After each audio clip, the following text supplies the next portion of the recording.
So the title is Energy versus Intelligence. Everyone in this room will know that energy trumps intelligence. So I started my business in 1995, and I was a lawyer for 5 years before then. And since that time, I've employed over 5,000 people. And it became very quickly apparent that in 1997 that someone who's more energetic and healthier and well did a lot better at work. So we embarked on a wellness program, even back in 1998. You know, we had the masseuse, we had yoga session. A couple of years later, we slotted in sleep pods. We had activities at lunchtime. We had the fruit bowl. We had the fruit juices. And people coming in, giving us information sessions about this or that. And my experience is that wellness programs in the workplace don't work. And they don't, but I will acknowledge that being well is very important at work.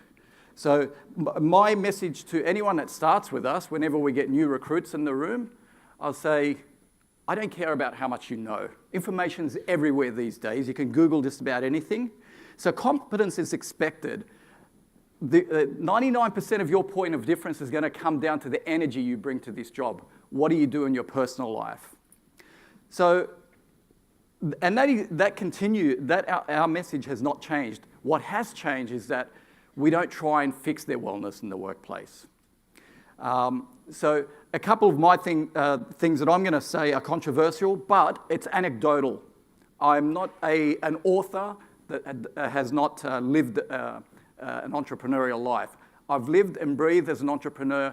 I have HR reporting to me. I have technology reporting to me. So I know what makes people tick in our organisation, but I don't think our organisation is unique. So I'm going to share with you some of the learnings today. One you probably already know. That's the current status quo, right? So why is it that people are so disengaged? Is it the people themselves? My experience is that people love their jobs. When they first start a job, they're so engaged. People love to wake up to a job that gives them a purpose, right, to wake up to. Now, my experience is that meaning is a little bit more secondary. No one is born to be a doctor or a lawyer or a barista or a videographer or an AV technician. You know, so this business about, you have to do what you love, we flipped it. We said, you got to love what you do. You got to make a choice to love what you do. So I don't believe it's the person that's responsible for their disengagement at work. But I will return to that. Now, is it the organisation? There's no way it's the organisation. We have the most comfortable work environment in human history. And yet, anxiety and depression is skyrocketing. Why is that? So we're doing more and more for our staff. You know, we have better air conditioning, better lighting, better everything. I mean, it can be improved, right? Like fluorescent lighting is bad for you and should be replaced with LED lighting. But why is it? So it's not the organisation.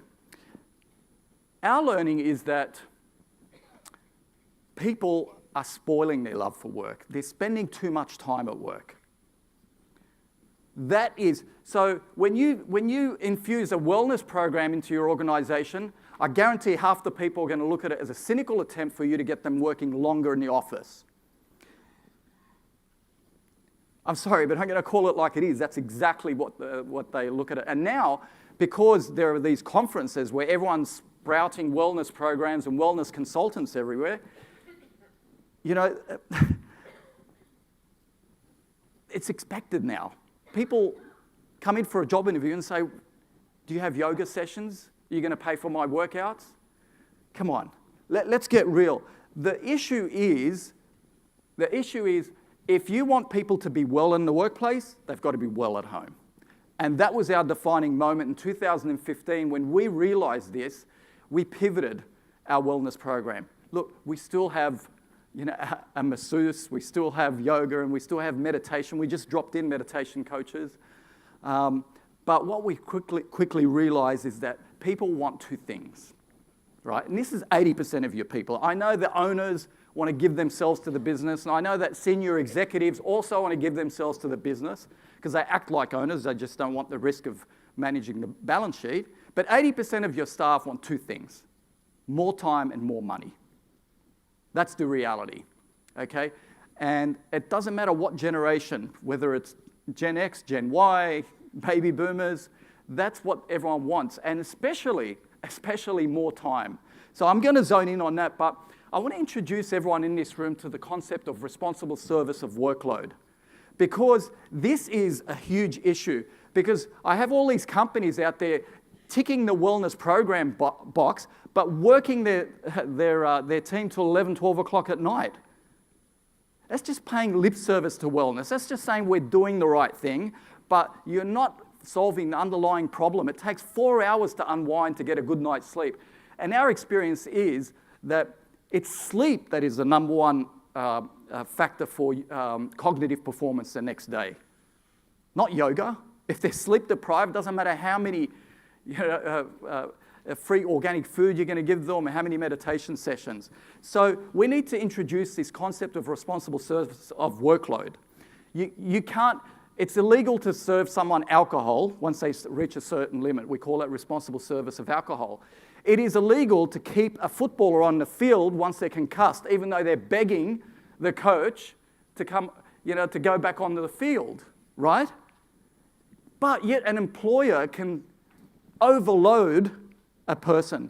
So employers will say, and I've had this in boardrooms, they'll say, oh, but that's okay. Look, they want that. They're ambitious. They want to work till midday. So does a concussed footballer. They want to go back on the field, but they've lost the right. They've lost the right to make that decision. Because one thing about work, the psychology of work, the longer you spend at work, the more obsessive you get about it, and then you lose your sense of time and place. You need to be told to go home.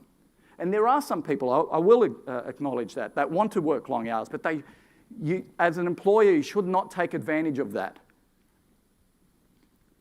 So this is where I believe the magic happens. The magic happens, your mental, physical, and emotional well-being is in these 8 elements that define us. So every time you neglect one of these elements, you impact your mental and emotional well-being in a profound way. What do most people do? Most people that I've ever worked with and coached will tell me family is the most important area of my life. I'll say, yeah, but 80% of your time when we do a worksheet is going to work. So what's your strategy? And it shouldn't be your number one. Your number one should be your health. So I'm just going to give you really briefly what people, in my experience, really want and need as well. Not just what they want, it's what they need. So we've talked about more time, because with more time, they can go home, okay? And I know there's a lot of executives in this room who will say, well, I can't compete on the global scale and make money if I don't squeeze my staff, right? And I know a lot of executives think that. Business is for profit. It's not for creating wellness programs. I know some wellness programs that have been implemented has had a disastrous effect on productivity, because 50% of the are total raving fans, and then they're spending more time in the gym and talking about it and giving us photos of their healthy lunch, and the other 50 are cynical, as I said. And there's research now, just to digress, Dr. Guy Winch recently shared with me some research done out of 5 universities, including New South Wales, Belgium University, that showed that people who are surrounded by a culture of wellness in the workplace, it actually does more harm to their happiness. And I'm going to be talking about this a little later at the roundtable. I'm going to give you the research and tell you how they arrived at that. So wellness can actually make people feel worse, right? Absolutely. And this is real stuff. So getting back to my list, more sleep. But here's the thing, you can't just get home, right? So the average person at the moment, I'm not talking about the workaholics, will work till 6:30 p.m., get home, eat at 7:30. By the time they finish eating and snacking, it's probably 8:30. Then they're expected to fall asleep with a stomach full of food, get deep sleep, get enough REM sleep to be cognitively sharper the next day. You're kidding yourself. You can't catch up on sleep. And that is the single most determining factor when it comes to cognitive performance.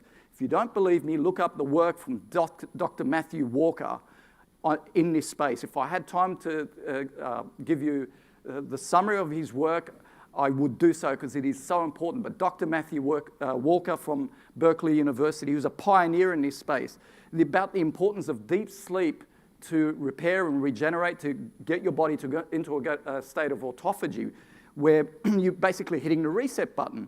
So more sleep will do better for your staff than a wellness program alone. And this is our experience again. The third thing, okay, what can you do then in the workplace? The second best thing we've told people to do is eat out in sunshine, because your melatonin production happens in the gut. And there is a direct neuro pathway with the sun shining on your skin, on your eyes, into the gut, which produces melatonin. So, and that's what you need to sleep. So there's a symbiotic relationship between sunshine and sleep, right? In fact, sunshine is more important than what you eat. It's more important than prebiotics and probiotics to your gut health. A lot of people don't know this, and I don't have time to go through it, but look up the recent study where they went into an African tribe and gave them a whole heap of junk food, and it did not impact their microbiota one bit, because they realized it's the circadian rhythm, it's sunshine. The other thing that people want more of is they want to make more of an impact. Now, they're not going to be doing that if they're bogged down doing crappy tasks that they don't want to do. And what I just said is going to lead me to the solution, really, to the problem of greater profit but having your staff work less in the office. And I'll get to that. But there's no denying, the speaker before me said that people want to be, they want to feel like they're making a difference, right?